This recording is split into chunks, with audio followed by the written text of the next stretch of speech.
The stakes are up for the Season 4 final of Star Trek Discovery, but does this episode actually hold up to the expectations of fans compared to what we've previously experienced with Discovery Season finals? That we'll talk about in a moment. As expected, the dark matter anomaly is underway and heading towards Earth and Navarre, as the Federation, under Admiral Vance, rushed to aid the people of Earth, but Discovery is still way outside of the galaxy, attempting to connect. As I mentioned, the stakes are high, and so is the tension for this episode alone.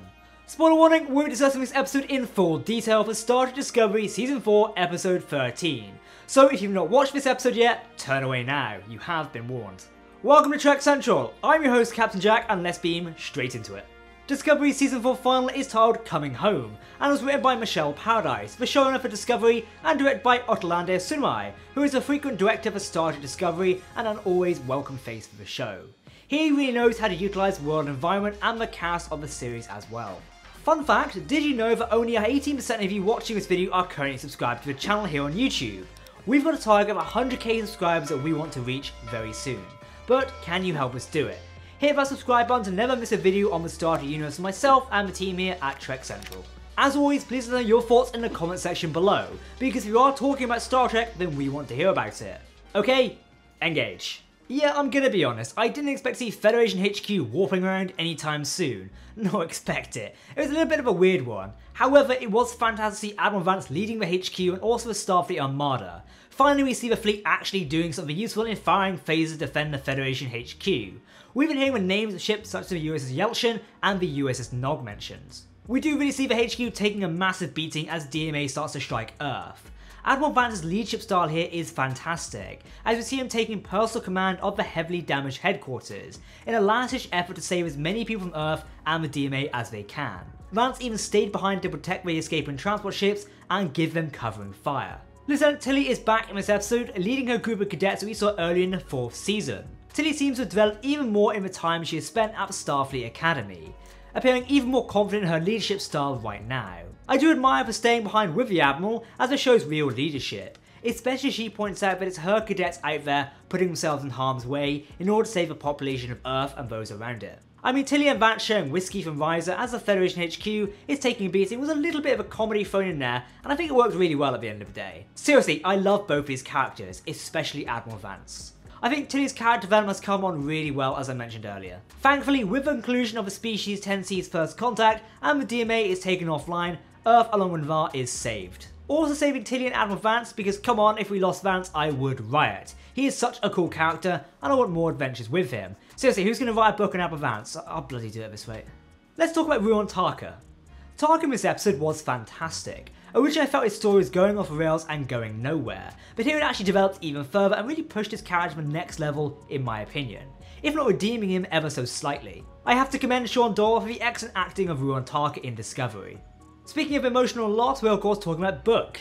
The emotional loss of Book was rough, however bringing him back was also an interesting choice, in some senses. Having an actual loss of a cast member to start Discovery would have been more interesting, but sometimes I do wonder if Discovery is now too afraid to kill anyone off, given a backlash for show experience in the killing of Dr. Hugh Culber. Book's telepathic ability connection to Species 10C was a touching moment for him as a character, and the show as a whole I think, showing that after all the damage and harm that's been done, there's an option to forgive those that have caused it. Though, am I happy with the conclusion of Book's storyline? He's paying time for his crimes because reasons do matter, but Book's decisions do take matters in his own hands, did violate multiple Federation laws. It appears that he's paying for his crimes is actually a good thing, as he's helping out those who are displaced by the DMA, so maybe? We really have to commend Puma Sitsol's role as General Nadoya, who redeemed herself in this episode alone. This follows the betrayal she committed in the previous episode, allowing Ruon Tarka to take Book's ship in an attempt to destroy the DMA's source. This has also led to Nadoya being confirmed to quarters and restricted from further negotiations with Species 10C. Nadoya does redeem herself as mentioned earlier in ramming a shuttle against Book's ship, causing it to veer off course and eventually be destroyed. It's also nice to see that the General is being by the Federation President's side during the ending scene of Season 4 when Earth President makes herself known to the Discovery President. Now I thought we'd kill off Nadoya for a moment given her failure on the Discovery crew and it seemingly being her redemption in a sense. But then again, as I mentioned earlier, the writers can't bring themselves to kill off Book either, so hopes of killing off anyone minor is apparently even worse. Commander Stamets reveals that they plan to have Discovery break free of the Species 10C hold on the ship. The big catch however is that using a spore drive will burn out the drive, meaning without it, it will take Discovery and her crew decades to actually get home. I will say that Discovery breaking free was fantastic, especially for damage of the ship and actually being meaningful for a change. What I mean by this is that we're seeing the explosive damage to the Spore Drive reaction cube chamber, and also several sections of the bridge. At the end of this episode, we do really see Discovery's crew are finally getting 5 minutes peace and quiet, now the events of the season are over. When you think about it, the crew haven't actually sat down very much since the whole Season 2 fiasco, which has caused so much damage and such. You might wonder where you've seen the United Earth present before. That is actually Stacey Abrams. She's a politician, a lawyer, and served in the Georgia House of Representatives as a minority leader. Specifically though, she's a huge Star Trek fan, so having her play the role of the United Earth president is a fantastic little cameo.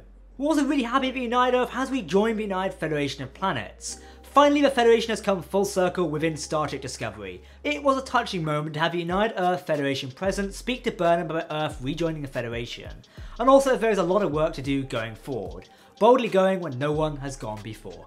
Species 10C seems somewhat absent throughout most of the episode up until the end, where we really get into the thick of it with this ever so elusive and mysterious alien species. They're finally fully revealed at the end of the episode. I don't think I really have words to describe what they actually are or what they even look like, but it's still impressive work on the Discovery art department side. Explaining the tendency that each person is an individual and not of one is an interesting message. Not only does it show off the Discovery crew members, and we did get a fantastic speech from President Willock, but also it's a great moment to appreciate a Star Trek message. This message will be about being individuals and having unique experiences. I feel like this moment of communication and explaining why Tark and Booker did what they did builds upon the first Contact episode even more. In some ways, it might have been even better to see the episodes closer to the first Contact one instead, rather than having a 4th season stretched out, but still, it was a great experience to wrap up the episode and a great storyline altogether. So, did the final episode live up to our expectations? Honestly, I think it did. Personally, I do wish there was a lot more explosive action and perhaps tactical stuff going on. However, the ending of the season is very much Star Trek and very more fulfilling than that of Season 3's The Burn storyline. My only major complaint for Season 4 would be the storytelling of Star Trek Discovery. This season has been felt like it's being dragged out. The use of 13 episodes compared to the other shows using 10 feels dragged out and random things shoehorned in for the sake of storytelling. We sort of know that Season 5 is going to be 10 episodes long, so hopefully the next story thread makes more sense in the long run for the series. The decision not to kill off Book was an odd one. Sure, we are loving the fact he's still alive and kicking and got his touching moment, but it does make me think that Discovery is too afraid to put out the big surprises as they've previously done. The loss of Book would have been more emotional impact and the character would have died saving billions of lives, and made a difference at the end of the day. So that's a wrap on Star Trek Discovery Season 4. But what do you think of it? Did it fulfill your expectation of the season, or were you left wanting more? Let us know in the comment section below, because if you're talking about Star Trek, then we want to hear about it. Okay everyone, I've been Captain Jack, thanks for watching, and we'll see you next time. Live long, prosper my friends, goodbye.